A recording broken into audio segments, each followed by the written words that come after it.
ಅಭ್ಯರ್ಥಿ ಆಗೇ ಆಗ್ತೀನಿ. ಕಣದಲ್ಲಿ 2022 ಚುನಾವಣೆಯಲ್ಲಿ ನಾನು ಸ್ಪರ್ಧೆ ಮಾಡೋದು ಖಂಡಿತ. ಅಭ್ಯರ್ಥಿ ಆಗೇ ಆಗ್ತೀನಿ.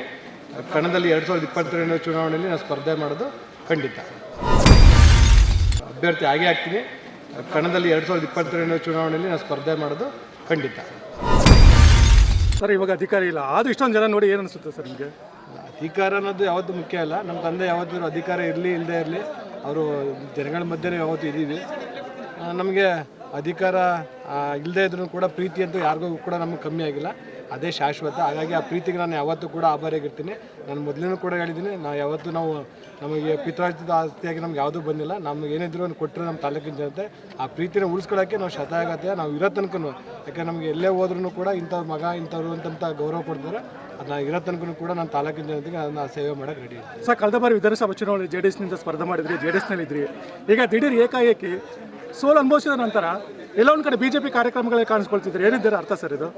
ಇಲ್ಲ ನಾನು ತಾಲೂಕಲ್ಲಿ ಪ್ರೀತಿಯಿಂದ ಯಾರೇ ಕರೆದ್ರೂ ನಾನು ಹೋಗ್ತೀನಿ. ಅದು ಕಾಂಗ್ರೆಸ್ BJP ದಳ ಅಂತಿರಲಿಲ್ಲ. ಕಾರ್ಯಕ್ರಮಗಳು ಯಾರೇ ಕರೆದ್ರೂ ಹೋಗ್ತೀನಿ. ಪಕ್ಷ ವಿಚಾರ ಬಂದಾಗ ನಾನು ದಳದಲ್ಲೇ ಇದ್ದೀನಿ. ಈಗ ಪ್ರೀತಿಯಿಂದ ಕರೆದಾಗ ಹನುಮ ಜಯಂತಿ ಕರೀತಾರೆ, ಬೇರೆ ಸಮಾವೇಶ ಕರೆದ್ರೂ ಕೂಡ ನಾನು ಎಲ್ಲದಕ್ಕೂ ಹೋಗ್ತಾ ಇದ್ದೀನಿ. ಹಾಗಾಗಿ ನಾನು ಎಲ್ಲೂ ಕೂಡ ನಾನು ಆ ಥರ ಇದ್ದಿಲ್ಲ. ಮುಂದೆ ನಾನು ಯಾವುದೇ ಪಕ್ಷದ ಚಟುವಟಿಕೆ ಎಲ್ಲ ಜನಗಳ ಜೊತೆಗೆ ನಾನು ಎಲ್ಲ ಪಕ್ಷಾತೀತವಾಗಿ ಕೂಡ ನಾನು ಒಬ್ಬ ಅವ್ರ ಪ್ರೀತಿಯ ಮಗನಾಗಿ ನಾನು ಅವ್ರ ಜೊತೆಗಿದ್ದೀನಿ. ಸರ್, ಈಗ JDSನಿಂದ BJPಗೆ ಹೋಗೋಕ್ಕೆ ಒಂದು ಕಾಲು ಮುಂದಿಟ್ಟಿದ್ದಾರೆ, ಒಂದು ಚರ್ಚೆ ನಡೀತಾ ಇದೆ. ಹೈಕಮಾಂಡ್ ಇದಕ್ಕೆ ಗ್ರೀನ್ ಸಿಗ್ನಲ್ ಅಂತಿದೆ, ಇದ್ರ ಬಗ್ಗೆ ಏನು ಹೇಳ್ತೀರಾ ಸರ್? ಅಲ್ಲ, ಅದು ತಾವು ಹೇಳ್ತಾ ಇದ್ದೀರಾ. ಹಾಗಾಗಿ ಅದು ಮುಂದೆ ತಾಲೂಕಿನ ಜನತೆ ಏನು ನಿರ್ಧಾರ ಮಾಡ್ತಾರೆ ನಾನು ಸಾಷ್ಟಾಂಗವಾಗಿ ಅವ್ರು ಹೇಳಿದ್ದು ನಾನು ಪಾಲಿಸ್ಕೊಂಡು ಹೋಗ್ತೀನಿ. ನನಗೆ ಏನೇ ಇದ್ರು ನನ್ನ ನಿರ್ಧಾರಗಳು, ನನ್ನ ಭವಿಷ್ಯ ನನ್ನ ತಾಲೂಕಿನ ಜನತೆ ನಿರ್ಧಾರ ಮಾಡ್ತಾರೆ. ಹಾಗಾಗಿ ಅವರೆಲ್ಲರೂ ಏನು ಹೇಳ್ತಾರೆ ಅದಕ್ಕೆ ನಾನು ಅವರ ಸಹಮತ ವ್ಯಕ್ತಪಡಿಸ್ತೀನಿ. ಸರ್, ಕೆಲ BJP ಸ್ಥಳೀಯ ಮುಖಂಡರು ಮಾತಾಡ್ತಿದ್ದಾಗ ಅವ್ರು ಹೇಳಿದ್ರು BJPಗೆ ಆಹ್ವಾನ ಮಾಡಿದರೆ ಅವರು ಬರೋದಕ್ಕೆ ಖಂಡಿತವಾಗಿ ಒಪ್ಕೊಂಡಿದ್ದಾರೆ ಅಂತ. ಇಲ್ಲ, ನಮ್ಮ ಆಹ್ವಾನ ಮಾಡಿದ್ದಾರೆ. ಹಾಗಾಗಿ ನಾವು ಏಕಾಏಕಿ ಹೋಗೋಕ್ಕಾಗೋದಿಲ್ಲ.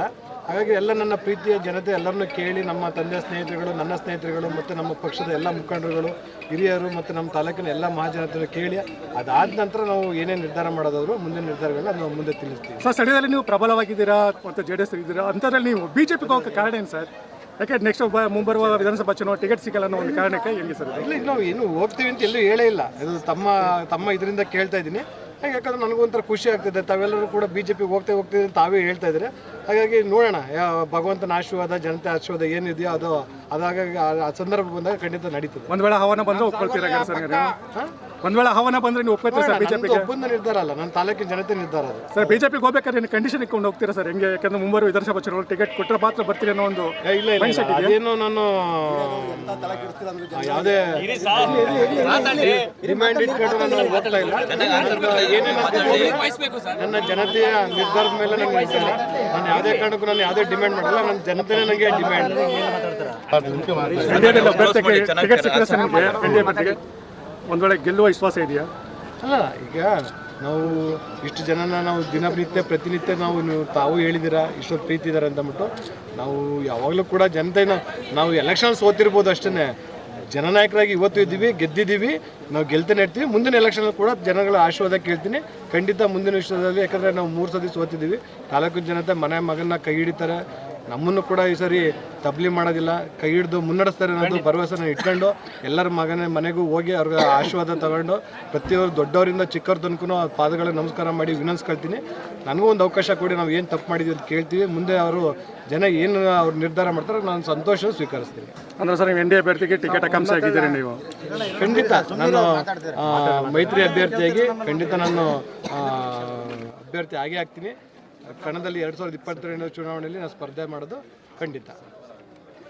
ಇಂತಹ ನೈಜ, ಇಂಟ್ರೆಸ್ಟಿಂಗ್ ಹಾಗೂ ಕ್ಯೂರಿಯಾಸಿಟಿ ಸುದ್ದಿಗಳು ನಿಮಗೆ ಸಿಗಬೇಕು ಅಂದರೆ ಇಂಡಿಯಾ ಫಸ್ಟ್ ಟಿವಿ ಸಬ್ಸ್ಕ್ರೈಬ್ ಮಾಡಿ. ಒಂದು ಲೈಕ್ ಕೊಟ್ಟು ವಿಡಿಯೋ ಶೇರ್ ಮಾಡುವ ಮೂಲಕ ನಮ್ಮನ್ನು ಮತ್ತಷ್ಟು ಪ್ರೋತ್ಸಾಹಿಸಿ.